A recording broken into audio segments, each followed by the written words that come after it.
محمود اور امام کو دور کا چکر کاٹ کر گاؤں میں داخل ہونا پڑا۔ وہ مسجد میں چلے گئے۔ حجرے میں لے جا کر اس شعبہ کو کھولا گیا۔ ابھی تک تیر اور خنجر اس کے سینے میں اترے ہوئے تھے۔ اسے اٹھانے کی وجہ سے وہ ٹیڑھے ہو گئے تھے۔ سعدیہ کو بھی انہوں نے حجرے میں ہی رکھا، کیونکہ خطرہ تھا کہ لڑکی کی گمشدگی کا پتہ چل گیا تو وہ اس کے باپ پر آ کر حملہ کریں گے۔ دراصل حملہ کرنے والے اب یہ دیکھنے کی حالت میں بھی نہیں تھے کہ ان کے خدا کا بیٹا کہاں ہے۔ وہ کامیاب جشن منا کر شراب اور بدکاری میں بدمست ہو گئے تھے۔ وہ سوچ بھی نہیں سکتے تھے کہ ان کا آقا بما نئی چڑیا کے اغوا بھی ہو سکتا ہے۔ امام اور محمود نے اسے چوغا اتارنے کو کہا۔ اس نے پہلے تیر اور خنجر کھینچ کر نکالے، چوغا اتارا، پھر اس سے اندر والے کپڑے بھی اتروا لیے گئے۔ ان کپڑوں میں کار کی طرح نرم لکڑی چھپی ہوئی تھی جس پر چمڑا لپٹا ہوا تھا۔ یہ لکڑی کچھ دوہری ہو جاتی تھی اور اتنی لمبی چوڑی تھی جس سے اس کا سینہ ڈھک جاتا تھا۔ تیر اور خنجر اس میں اترے ہوئے تھے۔ اس نے امام اور محمود سے کہا، اپنی قیمت بتاؤ، سونے کی صورت میں، گھوڑوں اور اونٹوں کی صورت میں۔ ابھی ادا کروں گا، مجھے ابھی آزاد کر دو۔ تم اب آزاد نہیں ہو سکو گے، امام نے کہا۔ ہم بھی لوگوں کی طرح تمہارے انتظار میں بیٹھے تھے، امام نے محمود سے کہا۔ تمہیں معلوم ہوگا کہ قریبی چوکی کہاں ہے، وہاں کے پورے دستے کو ساتھ لے آؤ۔ اس نے چوکی کا فاصلہ اور سمت بتائی اور وہ خفیہ الفاظ بھی بتا دیے جس سے امام سراغ رساں اور جاسوس کی حیثیت سے پہچانا جاتا تھا۔ اپنے 2 جاسوسوں کے نام اور ٹھکانہ بتا کر محمود سے کہا، انہیں میرے پاس بھیجتے جانا۔ محمود نے امام کے گھوڑے پر زین ڈالی اور سوار ہو کر نکل گیا۔ اس سے امام کے دونوں جاسوس مل گئے۔ انہیں مسجد میں جانے کو کہہ کر وہ چوکی کی سمت روانہ ہو گیا۔ گاؤں سے کچھ دور جا کر اس نے گھوڑے کو ایڑ لگائی۔ کوئی 1.5 گھنٹے کی مسافت تھی، مگر وہ شش و پنج میں مبتلا تھا۔ وہ اس چوکی کے کمانڈر کو جانتا تھا۔ وہ لاپرواہ آدمی تھا۔ صلیبیوں اور سوڈانیوں نے اسے رشوت دے دے کر اپنے ساتھ ملا رکھا تھا۔ محمود نے قاہرہ کو اس کی رپورٹ بھیج رکھی تھی، مگر ابھی تک اس کے خلاف کوئی کارروائی نہیں ہوئی تھی۔ محمود کو یہی نظر آ رہا تھا کہ وہ اپنے دستے کو اس کے ساتھ نہیں بھیجے گا یا وقت ضائع کرے گا تاکہ دشمن نکل جائے۔ محمود سوچ رہا تھا کہ اگر چوکی سے اسے دستہ نہ ملا تو وہ کیا کرے گا۔ صبح سے پہلے دستے کو گاؤں میں پہنچنا ضروری تھا۔ دستہ نہ ملنے کی صورت میں امام اور ان کے جاسوسوں کی جانیں خطرے میں آ سکتی تھی، کیونکہ اس شعبہ باز کے ساتھ بہت سارے آدمی تھے۔ اس کے مریدوں کا ہجوم بھی اس کا حامی تھا۔ امام کے پاس خنجر تھا، اس کے جاسوس بھی اس کے پاس آ گئے تھے۔ وہ بھی خنجروں سے مسلح تھے۔ انہوں نے شعبہ باز کو گرفتار کیے رکھا۔ وہ رہائی کی اتنی زیادہ قیمت پیش کر رہا تھا جو امام اور اس کے جاسوس خواب میں بھی نہیں دیکھ سکتے تھے۔ امام نے اس سے کہا، میں مسجد میں بیٹھا ہوں، یہ اسی خدا کا گھر ہے جس نے تمہیں سچا دین دے کر زمین پر اتارا ہے۔ کیا یہ ہے تمہارا سچا دین؟ دیکھو دوست، میں قاہرہ کی حکومت کا اہلکار ہوں۔ میں تمہیں چھوڑ نہیں سکتا اور میں ایمان بھی نہیں بیچ سکتا۔ محمود بن احمد چوکی کے خیموں میں داخل ہوا تو کمانڈر کے خیمے میں اس نے روشنی دیکھی۔ گھوڑے کے قدموں کی آواز سن کر کمانڈر باہر آ گیا۔ محمود نے اپنا تعارف کرایا اور کمانڈر کے ساتھ خیمے میں چلا گیا۔ محمود کے لیے یہ کمانڈر اجنبی تھا۔ اسے کمانڈر نے بتایا کہ گزشتہ شام پرانے دستے کو یہاں سے بھیج دیا گیا ہے اور یہ دستہ نیا آیا ہے۔ یہ تبدیلی صلاح الدین ایوبی کے حکم سے کی گئی تھی۔ تمام پرانے سرحدی دستوں کو وہاں سے ہٹا کر اس فوج کے دستے بھیج دیے گئے تھے جو سلطان ایوبی کے ساتھ محاذ سے آئی تھی۔ محمود نے کمانڈر کو تفصیل سے بتایا کہ انہوں نے بہت بڑا شکار پکڑا ہے اور اس کے تمام گروہ کو پکڑنے کے لیے چوکی کے پورے دستے کی فوری طور پر ضرورت ہے تاکہ ان لوگوں کو رات ہی رات میں گھیرے میں لے لیا جائے۔ کمانڈر نے فوراً پورے دستے کو، جس کی تعداد 50 سے زیادہ تھی، گھوڑوں پر سوار ہونے کا حکم دیا۔ اس کے پاس برچیاں اور تلواریں تھیں اور ان میں تیر انداز بھی تھے۔ 8-10 سپاہیوں کو چوکی پر چھوڑ دیا گیا۔ یہ دستہ کرک کے محاصرے سے آیا تھا۔ جذبہ قائم تھا۔ کمانڈر نے سرپٹ گھوڑے دوڑا دیے۔ محمود رہنمائی کر رہا تھا۔ منزل کے قریب جا کر گھوڑوں کی رفتار سست کر دی گئی تاکہ مجرموں کو خبر نہ ہونے پائے۔ مجرم خبر ہونے کی حالت میں نہیں تھے۔ شراب اور نیند نے انہیں بے ہوش کر رکھا تھا۔ کمانڈر نے محمود کی رہنمائی میں گھیرا مکمل کر لیا اور کارروائی صبح تک ملتوی رکھی۔ محمود نے امام کو اطلاع دے دی کہ دستہ آ گیا ہے۔ سعدیہ ابھی امام کے حجرے میں ہی تھی۔ امام نے ایک جاسوس بھیج کر سعدیہ کے باپ کو بلا لیا، جو معتقد، مرید اور زائرین بڑی دور دور سے اس کی زیارت کو آئے تھے۔ وہ رات کے معجزے دیکھ کر کھلے آسمان تلے سو گئے تھے۔ ان کے مقدس انسان نے انہیں کہا تھا کہ اگلی رات وہ ان کی مرادیں سنے گا۔ یہ ہجوم صبح اس وقت جاگا جب اجالا ابھی دھندلا تھا۔ اس دھندلکے میں انہیں بہت سے گھوڑے نظر آئے۔ ان پر سوار جو تھے وہ فوجی لگتے تھے۔ لوگ کچھ بھی نہ سمجھ سکے۔ انہیں معلوم نہیں تھا کہ جو مرے ہوئوں کو زندہ کرتا ہے وہ مسجد کے حجرے میں ہاتھ پاؤں بندھے بیٹھا ہے۔ وہ اب مسلمانوں کے سچے خدا کی گرفت میں آ چکا تھا۔ دستے کا کمانڈر دمشق کا رہنے والا رشد بن مسلم، جس کا عہدہ معمولی تھا، لیکن سرحد پر آ کر اس نے اپنے دستے سے کہا تھا، ساری سلطنت صرف تمہارے بھروسے پر سوتی ہے۔ صلاح الدین ایوبی ہر وقت تمہارے ساتھ ہے۔ اگر وہ تمہیں نظر نہیں آتا تو اسے میری آنکھوں میں دیکھ لو۔ ہم سب سلطان صلاح الدین ایوبی ہیں۔ اگر کسی نے یہاں پرانے دستے کے آدمیوں کی طرح ایمان فروخت کیا تو میں اس کے پاؤں باندھ کر ریگستان میں زندہ پھینک دوں گا۔ میں اس سزا کا حکم قاہرہ سے نہیں لوں گا، میں خدا سے حکم لیا کرتا ہوں۔ رشد بن مسلم نے صبح کے وقت دیکھا کہ خیموں کے اندر کوئی حرکت نہیں تھی۔ اندر والے اتنی جلدی اٹھنے والے نہیں تھے۔ رشد نے لوگوں سے کہا کہ وہ دور پیچھے ہٹ جائیں اور وہی موجود رہیں۔ انہیں مقدس انسان قریب سے دکھایا جائے گا۔ لوگوں کو دور ہٹا کر رشد نے 3-4 سوار مختلف ٹیلوں کے اوپر کھڑے کر دیے تاکہ مجرموں میں سے کوئی بھاگنے کی کوشش نہ کرے۔ باقی سواروں کو اس نے گھوڑوں سے اتار کر چاروں طرف سے پیدل اندر جانے کو کہا اور حکم دیا کہ کوئی مزاحمت کرے تو اسے فوراً ہلاک کر دو، کوئی بھاگے تو اسے تیر مار دو۔ وہاں بھاگنے کا سوال ہی پیدا نہیں ہوتا تھا۔ رشد ننگی تلوار ہاتھ میں لیے پہلے خیمے میں داخل ہوا تو اندر اسے ایک نیم برہنہ لڑکی اور 2 آدمی گہری نیند سوئے ہوئے نظر آئے۔ اس نے تلوار کی نوک چبھو کر تینوں کو جگایا۔ جاگنے کے بجائے انہوں نے جگانے والے کو گالیاں دی اور کروٹ بدل کر سوئے رہے۔ تلوار کی نوک ان کی کھال میں اتر گئی۔ تینوں ہڑبڑا کر اٹھے۔ انہیں باہر نکال لیا گیا۔ دوسرے خیموں میں بھی جو لڑکیاں اور مرد ملے وہ اسی حالت میں تھے۔ خیموں میں بے شمار سامان تھا۔ ایک خیمے میں بہت سے ساز پڑے تھے۔ سب کو باہر لے جا کر ان پر پہرا کھڑا کر دیا گیا۔ ان کی اونٹوں اور تمام تر سامان پر قبضہ کر لیا گیا۔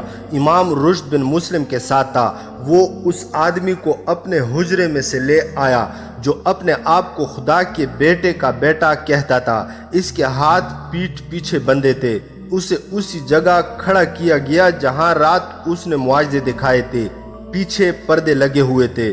اس کے گروہ کو اس کے سامنے بٹھا دیا گیا۔ ان سب کے ہاتھ پیچھے باندھ دیے گئے تھے۔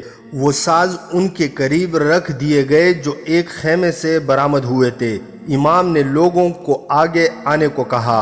ہجوم آگے آیا تو امام نے کہا، اس سے کہو کہ یہ خدا کا ایلچی ہے یا اس کا بیٹا ہے تو اپنے ہاتھ رسیوں سے آزاد کرے۔ یہ مرے ہوئوں کو زندہ کرتا ہے۔ میں اس کے گروہ کے ایک آدمی کو ہلاک کروں گا۔ تم اس سے کہو کہ اسے میرے ہاتھ سے چھڑا لے، یا وہ مر جائے تو اسے زندہ کر دے۔ امام نے اس کے گروہ کے ایک آدمی کو اٹھایا اور رشد کی تلوار لے کر اس کی طرف بڑھا تو وہ آدمی چلا اٹھا، مجھے بخش دو، یہ آدمی مجھے زندہ نہیں کر سکے گا، یہ بہت بڑا پاپی ہے، خدا کے لیے مجھے قتل نہ کرنا۔ لوگوں نے یہ تماشا دیکھا مگر ان کے وہم ابھی دور نہیں ہوئے تھے۔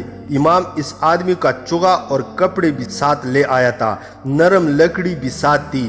امام نے یہ کپڑے پہن لیے، کسی کو دکھائے بغیر لکڑی اندر رکھ لی، اوپر چگا پہن لیا۔ اس نے رشد سے کہا کہ اپنے 4 تیر انداز میرے سامنے لاؤ۔ تیر انداز آئے تو اس نے انہیں کہا 30 قدم دور کھڑے ہو کر میرے دل کا نشانہ لو اور تیر چلاؤ۔ تیر اندازوں نے رشد بن مسلم کی طرف سوالیہ نگاہوں سے دیکھا۔ رات کو محمود نے رشد کو تیروں اور خنجروں کی سینے میں اترنے کی حقیقت بتا دی تھی۔ رشد نے اپنے تیر اندازوں کو حکم دیا کہ وہ تیر چلا دیں۔ انہوں نے نشانہ لے کر تیر چلا دیے۔ چاروں تیر امام کے دل کے مقام میں پیوست ہو گئے۔ امام نے کہا اب آگے آ کر میرے سینے پر 4 خنجر پوری طاقت سے پھینکو۔ خنجر پھینکے گئے جو امام کے سینے میں جا کر اٹک گئے۔ امام نے تیر اندازوں سے کہا ایک ایک تیر اور کمانوں میں ڈالو۔ اس نے مقدس انسان کو ذرا آگے کیا اور لوگوں سے مخاطب ہو کر بلند آواز سے کہا یہ شخص اپنے آپ کو لافانی کہتا ہے، میں تمہیں دکھاتا ہوں کہ یہ اصل میں کیا ہے۔ اس نے تیر اندازوں سے کہا اس کے دل کا نشانہ لے کر تیر چلاؤ۔ جو ہی کمانیں اوپر اٹھی وہ آدمی دوڑ کر امام کے پیچھے ہو گیا۔ وہ موت کے ڈر سے تھر تھر کانپ رہا تھا اور بھکاریوں کی طرح جان کی بخشش مانگ رہا تھا۔ امام نے اس سے کہا آگے آؤ اور لوگوں کو بتاؤ کہ تم صلیبیوں کے بھیجے ہوئے تخریب کار ہو اور تم شعبہ باز ہو۔ امام نے تلوار کی نوک اس کے پہلو سے لگا دی۔ لوگوں، اس آدمی نے آگے جا کر بلند آواز سے کہا میں لافانی نہیں ہوں، میں تمہاری طرح انسان ہوں۔ مجھے صلیبیوں نے بھیجا ہے کہ تمہارا ایمان خراب کروں، اس کی مجھے اجرت ملتی ہے۔ اور شمون کی بیٹی سعدیہ کو اسی نے اغوا کرایا تھا۔ امام نے کہا ہم نے لڑکی رہا کرا لی ہے۔ امام نے چگا اتارا، اندر کے کپڑے اتارے، لکڑی الگ کی اور رشد کے ایک سپاہی کے ہاتھ میں دے کر کہا کہ یہ تمام مجمع میں گھما لاؤ۔ امام نے لوگوں سے کہا کہ تیر اور خنجر اسی لکڑی میں لگتے ہیں۔ تمام لوگوں نے یہ بھید دیکھ لیا تو انہیں آگے بلا کر کہا گیا کہ ہر جگہ گھومو اور ہر ایک چیز دیکھو۔ لوگ دوڑتے ہوئے ہر جگہ پھیل گئے۔ پردوں کے پیچھے ایک غار بنایا گیا تھا، وہاں رات کو سازندے بیٹھ کر ساز بجاتے تھے۔ لوگ خیموں میں گئے تو وہاں شراب کی بدبو پھیلی ہوئی تھی۔ لوگ ہر جگہ گھوم پھر چکے تو انہیں ایک جگہ بٹھا کر بتایا گیا یہ سب ڈھونگ کیا تھا۔ امام نے معلوم کر لیا تھا کہ جسے اس نے رات کو زندہ کیا تھا وہ کون ہے۔ وہ اس کے گروہ کا ایک آدمی تھا جو رسیوں میں بندھا ہوا قیدیوں میں بیٹھا تھا۔ اسے لوگوں کے سامنے کھڑا کیا گیا۔ ایک اور آدمی لوگوں کو دکھایا گیا جو رات کو بوڑھے کا بہروپ دھار کر اس آدمی کا باپ بنا تھا۔ 4 تیر انداز بھی سامنے آ گئے جنہوں نے رات تیر چلائے تھے، وہ بھی اسی گروہ کے آدمی تھے۔ غرض تمام تر ڈھونگ لوگوں کو دکھایا گیا۔ اسلام کے بیٹوں غور سے سنو، امام نے لوگوں سے کہا یہ سب صلیب کے پجاری ہیں اور تمہارا ایمان خراب کرنے آئے ہیں۔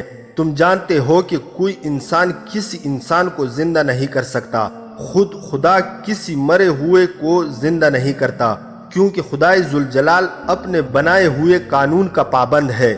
اس کی ذات وحدہ لا شریک ہے، اس کا کوئی بیٹا نہیں۔ یہ صلیبی اسلام کی آواز کو دبانے کے لیے یہ ہتھ کنڈے استعمال کر رہے ہیں۔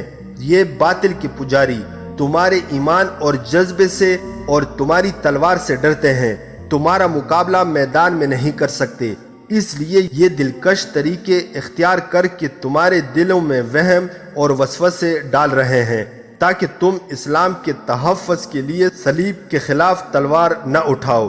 اسی مصر میں فرعون نے اپنے آپ کو خدا کہا تھا۔ حضرت موسیٰ علیہ السلام نے اس کی خدائی کو دریائے نیل میں ڈبو دیا تھا۔ اپنی عظمت کو پہچانو میرے دوستو، اپنے دشمن کو بھی اچھی طرح پہچان لو۔ لوگ جو سب کے سب مسلمان تھے مشل ہو گئے، وہ چونکے پسماندہ اور علم سے بہبہرا تھے، اس لیے انتہا پسند تھے۔ انہوں نے گنہگار انسان کی شعبہ بازی دیکھ کر اسے خدا کا بیٹا تسلیم کر لیا، اور جب اس کے خلاف باتیں سنی تو ایسے مشعل ہوئے کہ غیظ و غضب سے نعرے لگاتے اس آدمی پر اور اس کے گروہ پر ٹوٹ پڑے۔ امام ان مجرموں کو زندہ قاہرہ لے جانا چاہتا تھا، لیکن اتنے بڑے ہجوم سے انہیں زندہ نکالنا ناممکن ہو گیا۔ رشد نے تشدد سے ہجوم پر قابو پانے کا مشورہ دیا، جو امام نے تسلیم نہیں کیا۔ اس نے کہا کہ تمہاری تلواروں سے یہ سیدھے سادے مسلمان کٹ جائیں گے، انہیں اپنے ہاتھوں ان لوگوں کو ہلاک کرنے دو، تاکہ انہیں یقین ہو جائے کہ جس نے خدا کا الچی اور بیٹا ہونے کا دعویٰ کیا ہے وہ ایک گنہگار انسان ہے جسے کوئی بھی انسان قتل کر سکتا ہے۔ امام رشد بن مسلم اور محمود ایک طرف ہٹ گئے۔ رشد نے ایک ٹیلے پر جا کر اپنے سپاہیوں کو للکارا اور کہا، تم جہاں ہو وہیں رہو، ان لوگوں کو مت روکو۔ تھوڑی ہی دیر بعد وہاں امام محمود، رشد بن مسلم اور اس کے دستے کے سپاہی رہ گئے۔ تمام ہجوم غائب ہو چکا تھا۔ رات جہاں شعبے دکھائے گئے تھے وہاں شعبہ باز اور اس کے گروہ کی لاشیں پڑی تھی۔ لڑکیوں کو بھی قتل کر دیا گیا تھا، کوئی لاش پہچانی نہیں جاتی تھی، سب کیما ہو چکی تھی۔ لوگ خیمے، پردے اور تمام تر سامان لوٹ لے گئے تھے۔ مجرم گروہ کے اونٹ بھی لوگ کھول لے گئے اور رشد کے دستے کے 9 گھوڑے بھی لاپتہ ہو گئے۔ ان کے سوار پیادہ تھے اور گھوڑوں سے دور۔ لوگوں کو معلوم نہیں تھا کہ یہ اپنی فوج کے گھوڑے ہیں۔ یوں لگتا تھا جیسے آندھی آئی اور سب کو اپنے ساتھ اڑا لے گئی ہے۔ ہمیں اب قاہرہ چلنا پڑے گا، امام نے رشد اور محمود سے کہا۔ یہ واقعہ حکومت کے سامنے رکھنا ہوگا۔ ان چند ہی دنوں میں صلاح الدین ایوبی نے جو احکام نافذ کیے اور جو اقدام کیے وہ انقلابی تھے، اتنے انقلابی کہ ان کے قریبی دوست اور مرید بھی چونک اٹھے۔ اس نے سب سے پہلے ان افسروں کے گھروں پر چاپے مروائے اور تلاشی لی جو علی بن سفیان اور غیاث بلبیس کی مشتبہ فہرست میں تھے۔ ان میں 2-3 مرکزی کمان کے اعلیٰ حاکم تھے۔ ان کے گھروں سے زر و جواہرات، دولت اور بڑی خوبصورت غیر ملکی لڑکیاں برآمد ہوئی۔ بعض کے گھروں میں ایسے ملازم تھے جو سوڈان کے تجربہ کار جاسوس تھے، اور بھی کئی ایک ثبوت مل گئے۔ ان سب کو سلطان ایوبی نے عہدے اور رتبے کا لحاظ کیے بغیر غیر معین مدت کے لیے قید خانے میں ڈال دیا اور حکم دیا کہ ان کے ساتھ اخلاقی مجرموں جیسا سلوک کیا جائے۔ اس اقدام سے ان کی مرکزی کمان اور مجلس مشاورت کی چند ایک اہم اسامیاں خالی ہو گئی۔ اس نے ذرا بر پرواہ نہ کی۔ سلطان ایوبی نے دوسرا حملہ اس گروہ پر کیا جو اپنے آپ کو مذہب کا اجارہ دار بنائے ہوئے تھا۔ سلطان ایوبی کو مشیروں نے خلوصی نیت سے مشورہ دیا کہ مذہب ایک نازک معاملہ ہے، لوگ مسجدوں کے اماموں کے مرید ہیں، رائے عامہ خلاف ہو جائے گی۔ سلطان ایوبی نے پوچھا، ان میں کتنے ہیں جو مذہب کی روح کو سمجھتے ہیں؟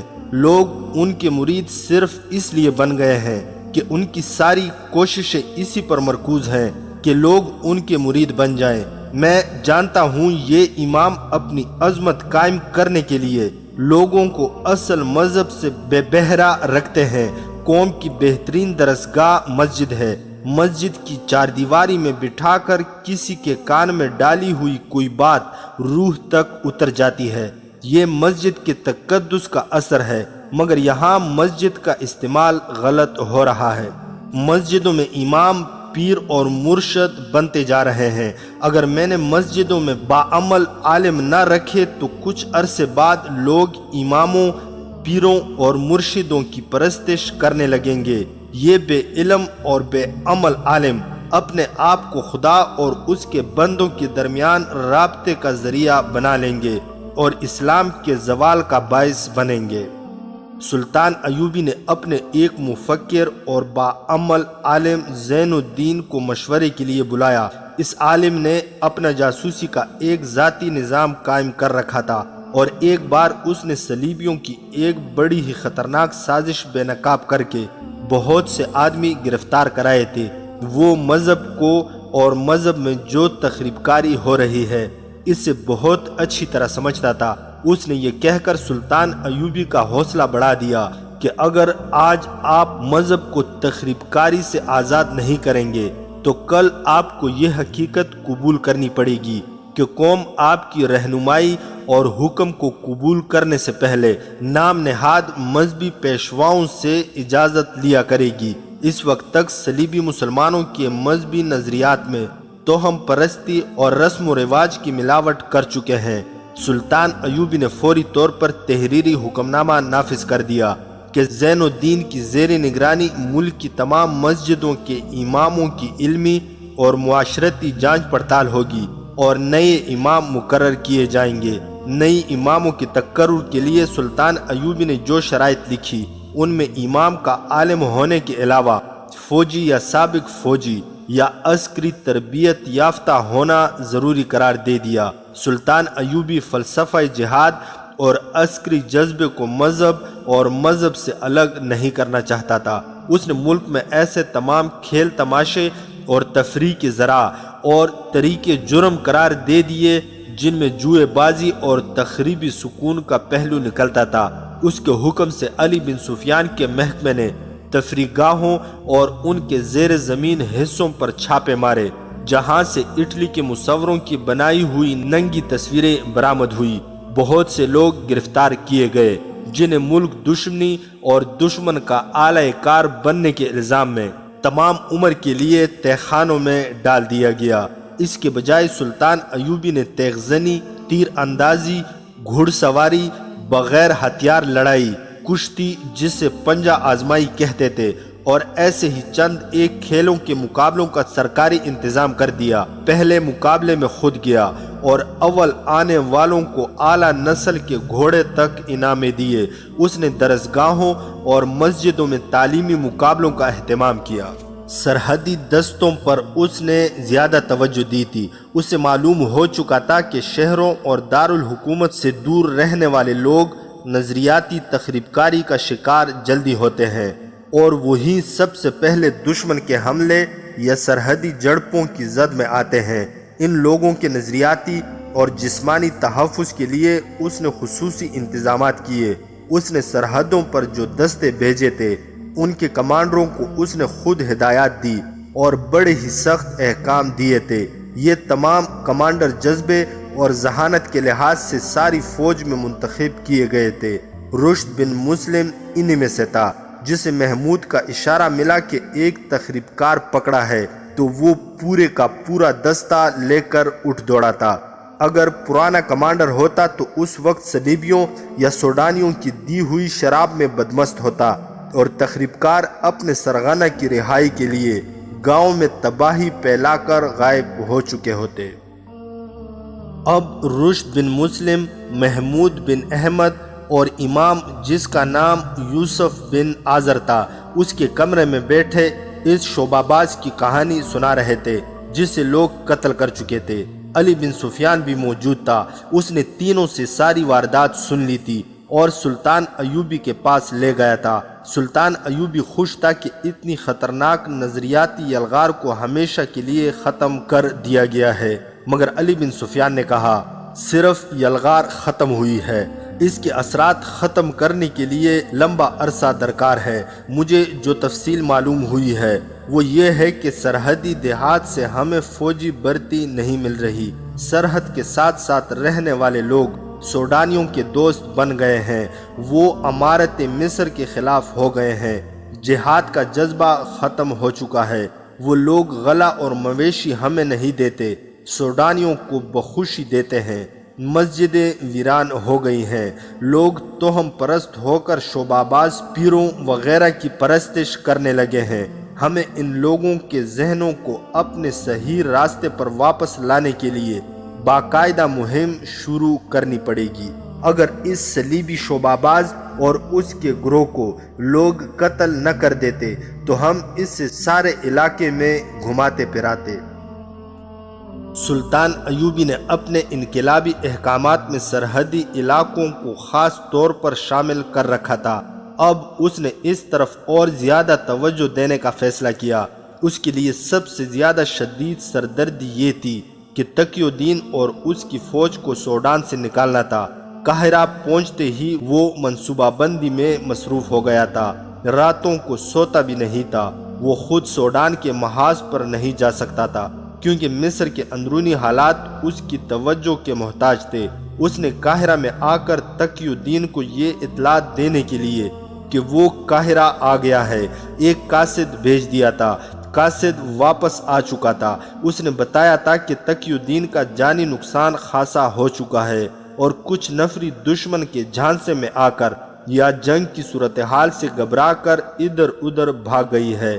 قاصد نے بتایا کہ تقی الدین اپنی باقی ماندہ فوج کو یکجا کرنے میں کامیاب ہو گیا ہے، مگر دشمن اس کے سر پر موجود رہتا ہے۔ تقی الدین کو جوابی حملہ کرنے کا موقع نہیں ملتا۔ اسے اتنی سی مدد کی ضرورت ہے کہ دشمن پر حملہ کرنے کے لیے چند دستے مل جائیں تاکہ وہ اپنی فوج کو واپس لا سکے۔ سوڈان کا حملہ بری طرح ناکام ہوا۔ کامیابی صرف یہ ہوئی کہ تقی الدین کو اس کی مرکزی کمان کے سالاروں وغیرہ اور دستوں کو اور بچی کچی فوج کو ایسی تباہی سے بچا لیا گیا جو ان کی قسمت میں لکھ دی گئی تھی۔ تقی الدین جب مصر کی سرحد میں داخل ہوا تو اسے پتہ چلا کہ وہ سوڈان میں اپنی آدھی فوج ضائع کر آیا ہے۔ ادھر کرک جل رہا تھا۔ نور الدین زنگی کے کاریگروں نے ضرورت کے مطابق دور مار منجنیقیں بنا لی تھی جن سے قلعے کے اندر پتھر کم اور آگ زیادہ پھینکی جا رہی تھی۔ صلاح الدین ایوبی اندر کے چند ایک ہدف بتا آیا تھا، ان میں رسد کا ذخیرہ بھی تھا۔ آگ کے پہلے گولے قلعے کے اس طرف پھینکے گئے جس طرف رسد کا ذخیرہ قریب تھا۔ خوش قسمتی سے گولے ٹھکانے پر گئے۔ اندر سے شعلے جو اٹھے انہوں نے زنگی کی فوج کا حوصلہ بڑھا دیا۔ مسلمانوں نے دور مار تیرو کمان بھی تیار کر لیے تھے۔ انہیں استعمال کرنے کے لیے غیر معمولی طور پر طاقتور سپاہی استعمال کیے جا رہے تھے، لیکن 8-10 تیر پھینک کر سپاہی بے حال ہو جاتا تھا۔ زنگی نے ایک اور دلیرانہ کارروائی کی۔ اس نے نہایت دلیر سپاہی چن لیے اور انہیں حکم دیا کہ قلعے کے دروازے پر ٹوٹ پڑیں۔ انہیں دروازہ توڑنے کے موزوں اوزار دیے گئے۔ جان بازوں کا یہ دستہ دروازے کی طرف دوڑا تو اوپر سے صلیبیوں نے تیروں کا مہ برسا دیا۔ کئی جان باز شہید اور زخمی ہو گئے۔ زنگی نے دور مار تیر اندازوں کو وہاں اکٹھا کر لیا اور عام تیر اندازوں کا بھی ایک ہجوم بلا لیا۔ ان سب کو مختلف زاویوں پر مورچہ بند کر کے دروازے کے اوپر والے دیوار کے حصے پر مسلسل تیر پھینکنے کا حکم دیا۔ حکم کی تعمیل شروع ہوئی تو اتنے تیر برسنے لگے جن کے پیچھے دیوار کا بالائی حصہ نظر نہیں آتا تھا۔ جان بازوں کی ایک اور جماعت دروازے کی طرف دوڑی۔ زنگی نے تیروں کی بارش اور تیز کرا دی۔ دیوار پر للکار سنائی دی۔ ذرا دیر بعد دیوار پر لکڑی سے بنے ہوئے ڈرم نظر آئے۔ یہ جلتی لکڑیوں اور کوئلوں سے بھرے ہوئے تھے۔ جو ہی انہیں باہر کو انڈیلنے والوں کے سر نظر آئے وہ سر تیروں کا نشانہ بن گئے۔ 1-2 ڈرم باہر کو گرے، باقی دیوار پر ہی الٹے ہو گئے۔ وہاں سے شعلے اٹھے جن سے پتہ چلتا تھا کہ آگ پھینکنے والے اپنی آگ میں جل رہے ہیں۔ زنگی کے کسی کمانڈر نے زنگی کے حملے کا یہ طریقہ دیکھ لیا۔ وہ گھوڑا سرپٹ دوڑا کر قلعے کے پچھلے دروازے کی طرف چلا گیا اور وہاں کے کمانڈر کو بتایا کہ سامنے والے دروازے پر کیا ہو رہا ہے۔ ان دونوں کمانڈروں نے وہی طریقہ پچھلے دروازے پر آزمانا شروع کر دیا۔ پہلے حملے میں مجاہدین کا جانی نقصان زیادہ ہوا، لیکن جوں مجاہدین گرتے تھے ان کے ساتھی قہر بن کر دروازے کی طرف دوڑتے تھے۔ تیر اندازوں نے صلیبیوں کو اوپر سے آگ نہ پھینکنے دی۔ زنگی نے حکم دے دیا کہ منجنیق قلعے کے اندر آگ پھینکے۔ زنگی کی فوج نے دونوں دروازوں پر دیوانہ حملے دیکھے تو فوج کسی کے حکم کے بغیر 2 حصوں میں بٹ گئی۔ ایک حصہ قلعے کے سامنے چلا گیا اور دوسرا اغبی دروازے کی طرف۔ دونوں طرف دیوار پر تیروں کی ایسی بارش برسائی گئی کہ اوپر کی مزاحمت ختم ہو گئی، دونوں دروازے توڑ لیے گئے، زنگی کی فوج اندر چلی گئی، شہر میں خونریز جنگ شروع ہوئی، وہاں کے باشندوں میں بھگدڑ مچ گئی۔ اس بھگدڑ سے فائدہ اٹھاتے ہوئے صلیبی حکمران اور کمانڈر قلعے سے نکل گئے۔ شام تک صلیبی فوج نے ہتھیار ڈال دیے، زنگی نے قیدی مسلمانوں کو کھلے اور بند قید خانوں سے نکالا، پھر صلیبی حکمرانوں کو سارے شہر میں تلاش کیا مگر کوئی ایک بھی نہ ملا۔ یہ 1173 کی آخری سہ ماہی تھی جب کرک کا مضبوط قلعہ سر کر لیا گیا اور مسلمانوں کو بیت المقدس نظر آنے لگا۔ داستان ایمان فروشوں کی اگلی قسط آپ لوگ ہماری نیکسٹ ویڈیو میں ملاحظہ کر سکتے ہیں۔ مزید حقیقی اور تاریخی واقعات کے لیے اس چینل کو سبسکرائب کرنا نہ بھولیے گا۔